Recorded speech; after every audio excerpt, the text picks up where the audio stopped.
평생을 죽음에 관해 연구한 학자가 있습니다. 많은 저서도 남겼고, 미국 타임즈에서 20세기 100대 사상가 중에 한 사람으로 선정할 만큼 탁월한 그 분야에서 족적을 남긴 분입니다. 많은 사람들이 죽음에 관해서 연구를 했기 때문에 물었던 것 같아요. 죽음이 어떤 것이냐, 죽음 이후에 어떤 일이 있을까. 물론 그분이 쓴 책 가운데는 죽음 이후의 삶이라고 하는 사후생이라고 하는 책도 쓰긴 했습니다만, 많은 분들이 이제 그거에 대한 질문을 했던 모양입니다. 그래서 그가 쓴 생의 수레바퀴라고 하는 책에서 이런 이야기를 해요.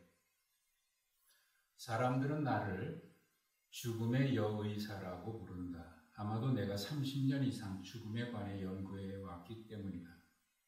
그러나 그들은 정말로 중요한 사실 하나를 놓치고 있다. 내 연구의 가장 핵심적이고 본질적이며 중요한 부분은 바로 진정한 삶의 의미를 밝혀내는 데 있다라고 이야기를 해요. 그럼에도 불구하고 많은 사람들은 글을 볼 때마다 죽음에 대해서, 죽음 이후에는 어떻게 되는지 그런 것들을 계속 물었던 모양입니다. 그래서 그가 많은 책을 썼지만 마지막으로 쓴 책이 있는데 그 책이 인생 수업이라고 하는 제목으로 번역되어 있습니다. 그 책을 쓰게 된 동기를 그렇게 밝히고 있어요. 평생을 죽어가는 사람들 곁에서 죽음에 대한 책을 써온 나는 꼭 책 한 권을 더 쓰고 싶었다. 죽음에 대한 책이 아니라 삶과 살아가는 일에 대한 책이다. 많은 분들이 끊임없이 물어보니까 얘기했는데도 그래도 또 물어보니까 마지막 책을 인생 수업, 삶과 삶에 대한 이야기로 그의 마지막 저서를 남겼어요. 아이러니하지요? 죽음을 연구한 학자가 정작 강조하고자 했던 것은 죽음이 아니라 삶이라는 겁니다. 사람들은 이제 나의 마지막이 가까웠다. 끝이 다가오고 있다라고 생각이 될 때 비로소 인생의 의미를 생각하게 됩니다. 꼭 이 얘기를 하지 않더라도 우리는 건강을 잃고 나서야 건강의 중요성을 알듯이 있을 때는 귀한 줄 모르다가 잃어버리고 나서야 비로소 그것이 얼마나 귀한지 비로소 그렇게 깨닫는 것 같습니다. 그동안 예수님이 말씀하신 천국의 비유를 여러 주 동안 살펴보았습니다. 말씀하신 예수님의 말씀, 천국의 비유를 계속 보면서 한 가지 중요한 관점을 말씀하고 있다는 것을 깨닫게 됩니다. 예수님이 천국의 비유를 말씀하신 이유는 천국에 들어가는 방법을 가르쳐 주시고자 함이 아니고 천국은 어떤 것인가라고 하는 것을 말씀하고자 함도 아니라 또 언제 천국에 들어갈 수 있는가 그것에 대해서 말씀하지도 않으셨습니다.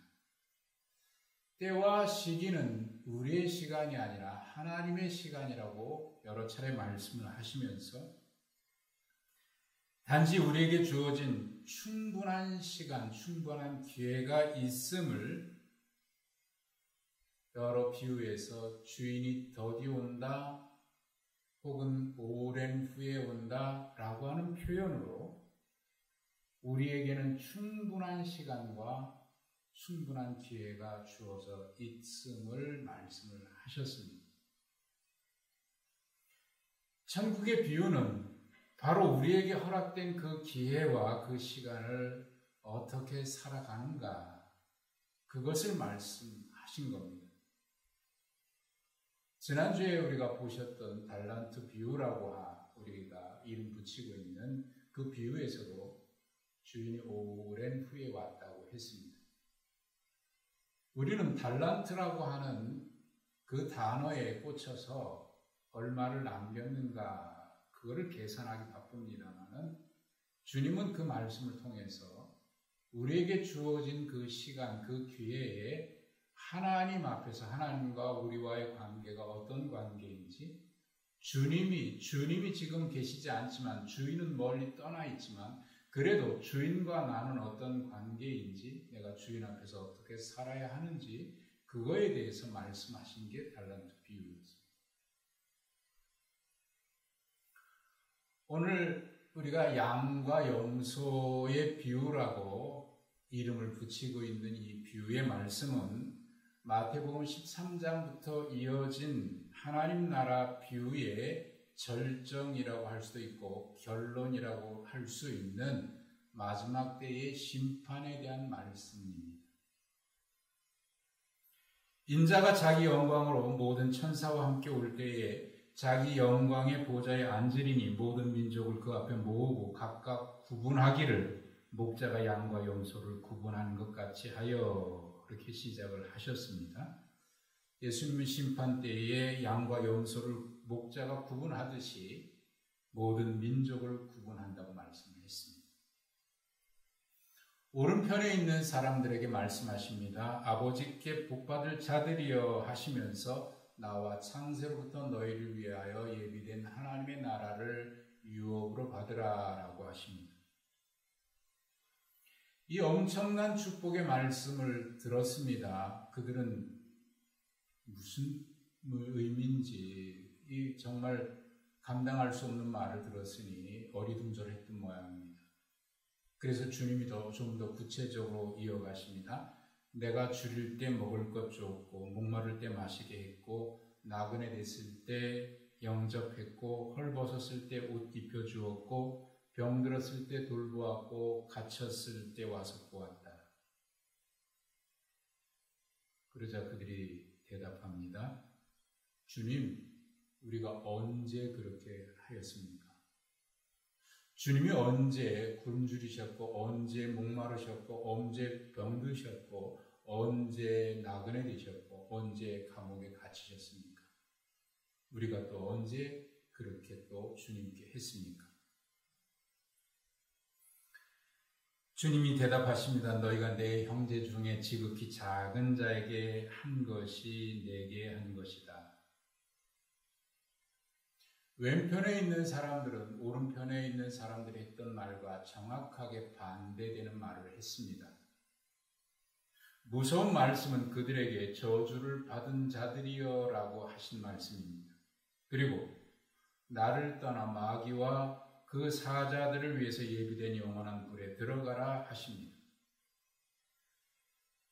이 엄청난 말씀에 오른쪽에 있는 사람들이 물었던 것처럼 또 묻습니다. 우리가 언제 그런 일을 하지 않았습니까? 주님의 대답은 똑같습니다. 지극히 작은 자 하나에게 하지 아니한 것이 곧 내게 하지 아니한 것이다. 이상합니다. 주님은 기억하고 계시는데 사람들은 기억하지 못하고 있습니다. 주님은 창세로부터 예비된 하나님께서 그들을 위해서 예비하신 나라를 물려받을 만한 일을 했다고 하셨는데 정작 당사자들은 이 엄청난 일을 왜 기억하지 못하는 것일까요? 반대로 마귀와 그 사자들이 받을 저주를 받은 만한 일을 너희가 했다고 이 충격적인 말씀을 했는데 당사자들은 왜 자기들이 그런 일을 하지 않았는지 기억조차 하지 못하는 것일까요? 사람들은 자기에게 유익된 일만 기억하는 것 같아요. 불리한 일은 애써 기억하지 않으려고 지워버리려고 합니다. 그래서 사람들은 선택적으로 기억한다라고 얘기를 합니다.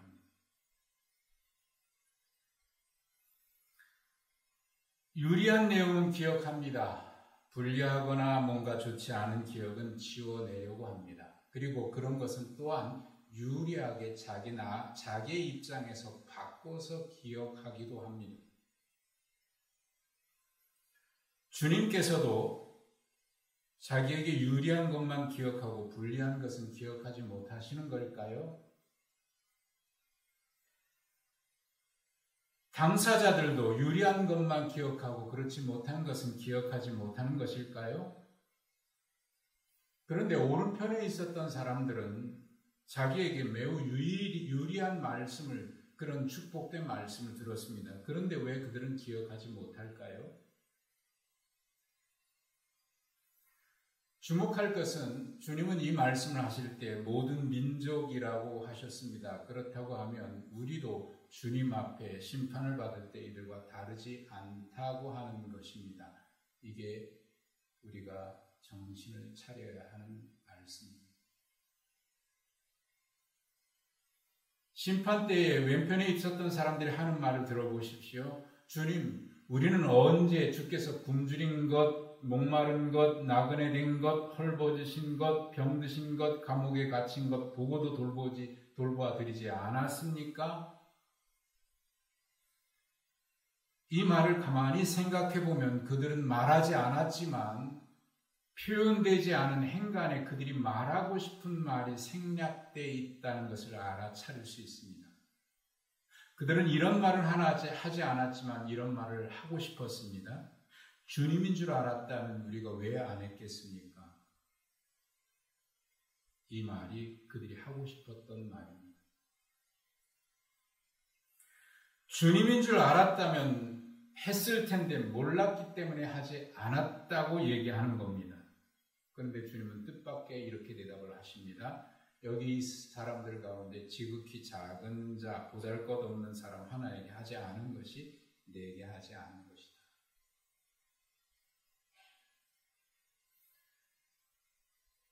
그렇습니다. 주님인 줄 알았다면 하지 않을 사람은 아무도 없을 겁니다. 내가 누군가에게 하는 것이 주님께 하는 것이라는 것을 알았다면 하지 않을 사람이 없을 겁니다. 알았다면 했을 텐데 몰랐기 때문에 하지 않았다는 것입니다. 그런데 오른편에 있는 사람들의 대답은 이와 다릅니다. 우리가 언제 주님을 돌보아 드렸습니까? 지극히 보잘것없는 사람 하나에게 한 것이 곧 내게 한 것이라 주님 말씀하셨는데 이 오른편에 있던 사람들도 주님인 줄 모르는 것은 마찬가지였습니다. 그런데 그들은 주님이라고 꿈에도 생각하지 못했던, 이것이 주님께 하는 것이라고 전혀 생각지도 못했던 사람들에게 했습니다. 어느 회사의 회장이 정말 좋은 사람을 직원으로 채용하고 싶었습니다. 그래서 그동안은 이력서를 보고 정말 좋은 학력, 실력 있는 사람, 그런 사람들을 뽑아서 채용을 했습니다. 그런데 막상 같이 직원을 뽑아서 일하다 보니까 실력은 있는지 모르고 지식은 있는지 모르지만 사람 되지가 않았어요. 그래서 이거는 아닌가 보다 싶어서 아주 특별한 방법으로 직원을 채용하려고 했습니다. 1차 서류 면접에서 합격했던 자들을 면접하는 날입니다. 그날 아침 회장은 앞을 보지 못하는 사람으로 분장을 하고 허름한 옷차림을 하고 회사 정문 입구에 앉아서 지나가는 사람들에게 구걸을 하고 앉아 있습니다. 오늘 면접하기로 약속된 사람들이니까 그 앞을 지나가는 것은 당연하겠지요. 모른 채 지나가는 사람도 있고 도와주는 사람도 있었지만 말끔하게 차려입은 어떤 사람은 그가 앞을 보지 못하는 것을 확인하고는 도와주는 척하면서 돈을 꺼내갔습니다. 면접 시간이 됐습니다. 기다리고 있는 그들 앞에 깔끔하게 옷차림을 정장을 한 회장님이 나타나셨습니다. 그 순간 면접자들이 깜짝 놀랐습니다.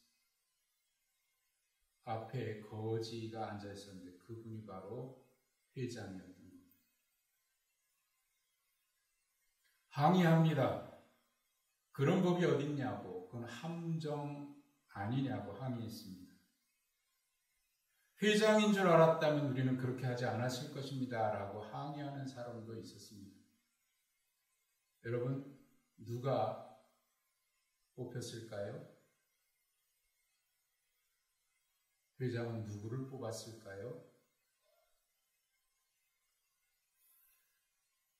연출된 것인지는 모릅니다만 유튜브에서 제가 본 내용이었어요.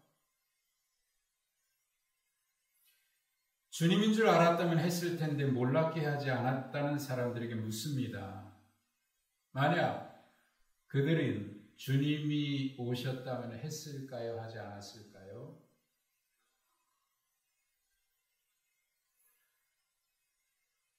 우리가 언제 주님께 하지 않았냐고 되묻는 사람들은 어땠을까요? 그들의 말대로 주님이 오셨다면 했을까요? 하지 않았을까요? 당연히 했을 겁니다. 주님인 줄 알았으니까 말이죠. 그런데 문제가 있습니다.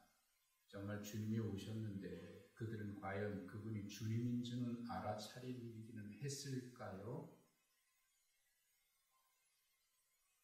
주님인 줄 알았다면 했을 텐데 주님이 나타나시면 주님은 주님인지 알아보기는 했을까요? 반대로 지극히 작은 자에게 한 것이 내게 했다고 하신 그 사람들은 어땠을까요?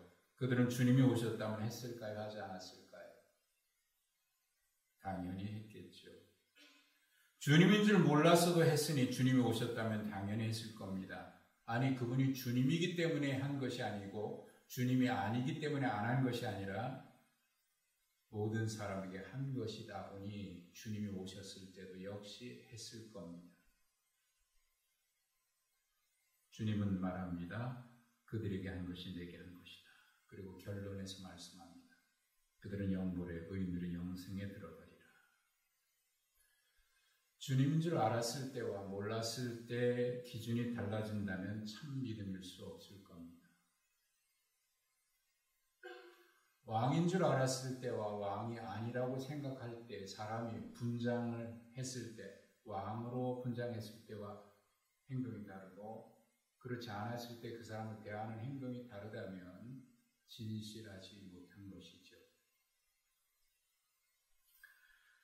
성경은 우리에게 말씀합니다. 에베소 6장 7절입니다. 기쁜 마음으로 섬기기를 주께 하듯 하고 사람들에게 하듯 하지 말아라. 골로새 3장 23절입니다. 무슨 일을 하든지 마음을 다하여 주께 하듯 하고 사람에게 하듯 하지 말아라. 히브리서 13장 1절 2절입니다. 형제 사랑을 계속하고 손님 대접하기를 잊지 말라. 이로써 부지 중에 천사를 대접했느니라. 옛날에 궁궐 앞에 가면 관광객들이 많이 모입니다. 모이는 이유 중에는 여러 가지가 있습니다만 어느 시간이 되면 궁궐 수비대, 근위대, 교대식이 있기 때문입니다. 요즘에는 보기 힘든 화려한 옷차림에 절도 있는 교대식이 멋지고 아름답게 진행이 됩니다. 그런데 교대식이 끝난 뒤 무대 뒤편에 보니까 대기 장소에는 전혀 다른 모습이 보입니다. 그렇게 절도 있게 행동했던 그 근위대들이 아름다운 옷차림을 화려하게 입었던 그들이 각자의 입장의 위치에서 그저 널브러져 쓰러져 있는 모습. 피곤하니까 쉬어야 할 필요가 있습니다. 그렇다면 마음 편히 쉴 수 있는 공간을 따로 마련했다면 이런 모습이 보이지 않았을 텐데, 그런 모습 보지 않았다면 아름다운 모습만 기억하고 돌아왔을 텐데, 왠지 물론 꾸며서 하는 일인 줄 알고는 있습니다만, 그런데 왠지 아쉬움이 있습니다. 주님은 오늘 단순히 선한 일을 하면서 살아라라고 하신 말씀이 아닙니다. 구원과 멸망, 하나님 나라에 누가 들어갈 것인가, 그 믿음의 이야기를 하고 계신 분입니다. 그렇다면 행위로 구원은 행함으로 받는 것입니까? 라고 해묵은 질문을 하신 분들이 있을지 모르겠습니다. 그러나 이 말씀은 행위로 구원받는가에 대한 교리의 문제가 아닙니다. 어떤 것이 참된 구원받을 믿음인가에 대한 말씀을 하신 겁니다. 누군가가 알아주기를 바라고 보여주기 위한 계산된 것이라고 하면 그 믿음이 참된 믿음이라고 할 수 있을까요? 주님인 줄 알고 보여주기 위한 계산된 노력이라면 주님은 그것을 참된 믿음으로 인정하셨을까요? 우리가 은혜롭게 정말 은혜 받으면서 부르는 찬송이 있습니다. 주님이 기억하시면 족하리. 참 은혜가 됩니다. 그런데 여러분 정말 주님만 기억하시면 족합니까? 아무도 안 알아줘도 주님만 기억하시면 그것으로 족합니까? 저는 아니에요.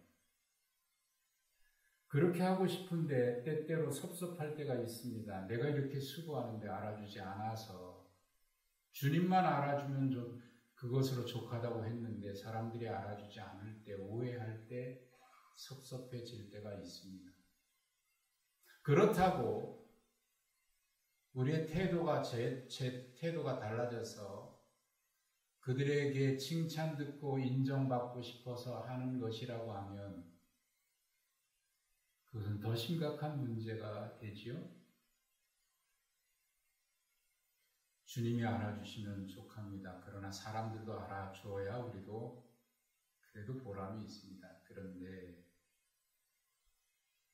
사람들이 알아주기를 바라고 보여주기 위해서 그들에게 인정받고 싶어서 칭찬받고 싶어서 하는 것이라고 하면 그것은 하나님 보실 때는 가증한 것이고 참된 믿음이 아니니까 심각해지는 거죠.